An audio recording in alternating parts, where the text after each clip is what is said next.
Okay, so yesterday I posted a video showing that I tried to line up my beard. This is what it looks like.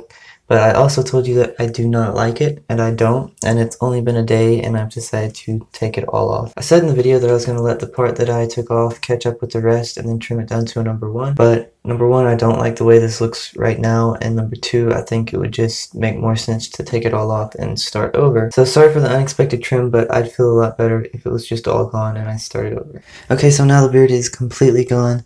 I'm sure I look about 5 years younger, but that's okay. It's growing back.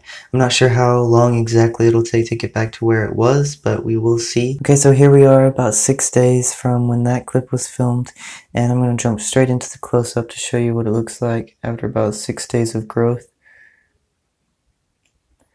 It's come back pretty fast, actually.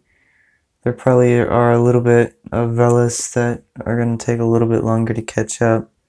I'm going to throw up some pictures here that I took before I was too far along in the journey. I think maybe a few weeks in, I'm not sure. I'll put it up on the screen. And this was before I started seeing my gains. So these are just some more photos I have to compare to what it looks like now. I think I want to do like a Q&A style video. So if you'll leave me a question down in the comments, maybe next week I can answer those in the video.